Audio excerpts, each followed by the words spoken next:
कराडी कन्ना या यूट्यूब चॅनलवरती मी विशाल यादव आपले सहर्ष स्वागत करतो आणि हा आपला पहिलाच व्लॉग आहे। तर आज सुट्टीचा दिवस होता म्हणून आलेलो रानात आणि हे आहे आपलं रानातलं घर आणि गोठा। आणि गोठ्यात आलं की पहिलं प्रताप शेटला गोंजरायला लागते, नाहीतर खूप दांगा करते, ते राडा करते। त्यामुळं पहिल्यांदा त्याच्या पाठीवरून हात फिरवून घ्यायचा, मग बाकीचे कामं। आणि ह्याला गोंजरलं की सुंदर शेट तरी कसं मागं राहतील, म्हणून सुंदर शेटला पण गोंजरायचं। आणि येता येता मी पाण्याची टाकी भरून घेण्यासाठी मोटर चालू करून आलो। ते कशासाठी तर खूप दिवस झाला आपली गुरं धुतलेली नव्हती, म्हणून मी म्हटलं भाऊंना की आपण गुरं धुया। मग पहिल्यांदा आम्ही सुंदरला घेतला। नानांनी मी सुंदरला धुवायचं म्हणलं आणि भाऊ म्हणले मी तोपर्यंत वैरण घेऊन येतो।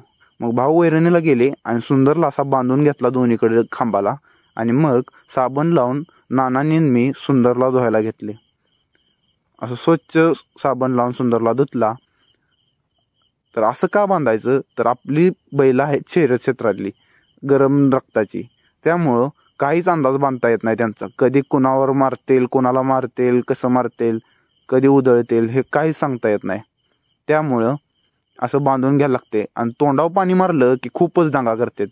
तसा सुंदर हा गरीब आहे, पण कधी काय करेल काय सांगता येत नाही, त्यासाठी असं बांधून घेऊन धुयाला लागते आणि त्याला आपण 2 जण लागतात। मी असं आतनं सोडून घेतलं दावं आणि नंतर नानांनी ते पकडलं। परत मी कोंबड्यांच्या घरातून बाहेर आलो आणि त्याला सोडलं आणि ते सोडून झाल्यानंतर आम्ही दोघांनी सुंदरला असं मोकळ्या मैदानात घेतलं आणि नंतर प्रतापला आणला। प्रताप म्हणजे आग आहे, आग, आणि आगीचं दुसरं नाव म्हणलं तर प्रतापच। त्याचं कारण म्हणजे प्रताप हा खूप दांगा करतो। त्याचं कारण म्हणजे सध्या खूप पाऊस चालू आहे आणि बाहेर चिखल असल्यामुळे बैल काय बाहेर बांधत नाही, त्यामुळं असं सोडलं की कधी कधी अंगात येते त्यांच्या, असं उड्या मारतात आणि तोंडावर पाणी पडलं की शेपुटाचा गोंडा वर करून असं नाचायला चालू करतात, बा घोडा असल्यागत नाचते। त्यामुळं असं 2 दाव्यानं बांधून घ्यायला लागते। एका दाव्यावर बांधला तर गडी कोणालाच गावणार नाही। नाना म्हणले पहिल्यांदा भिजवून घेऊया आणि मग साबण लावून ब्रशनं घासूया। मग त्यासाठी मी पाईप घेतली आणि पाठीमागून भिजवायला लावलो। मग नानांना म्हणलं पाईप धरा, मी घासून घेतो ब्रशने। मग ब्रशने घासून घ्यायला लावलो तर तुम्हाला सगळ्यांना प्रश्न पडला असेल, हा इतका काळा की कसा काय आणि सुंदर एवढा पांढरा कसा काय?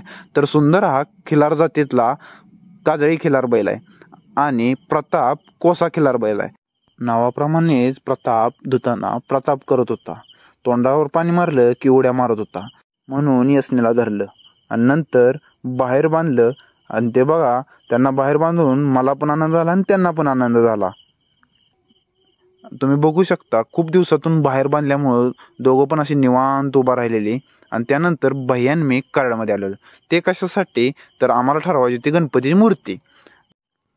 दत्त चौकातून आम्ही सरळ पुढे पेट लाईनमध्ये आलो आणि पेट लाईनमधून डायरेक्ट आम्ही कुंभार गल्लीत गेलो आणि कुंभार गल्लीत गेल्यानंतर आम्ही प्रत्येक घरात जाऊन गणपतीची मूर्ती बघायला लागलो आणि आम्हाला पाहिजे होती शाडूच्या मातीची मूर्ती। ते कशासाठी, खूप वर्ष झालं आम्ही शाडूच्या मातीची मूर्ती बसवतो पर्यावरणाचं रक्षण करायला, आणि प्रत्येक घरात जाऊन बघितलं प्लॅस्टर ऑफ पॅरिसच्या मूर्त्या राहिलेल्या आणि एका ठिकाणी आम्हाला जशी पाहिजे तशी मूर्ती भेटली आणि ती ठरवून आम्ही पुन्हा एकदा घरी जायला निघालो। भैयाने गाडी काढली आणि भैया म्हणला आता आपण डायरेक्ट घरी जाऊ, त्यासाठी आम्ही दोघं गाडीवर बसलो आणि निघालो। तर कसा वाटला तुम्हाला व्लॉग हे कमेंटमध्ये नक्की सांगा। भेटूयात अशाच एका नवीन व्लॉगमध्ये।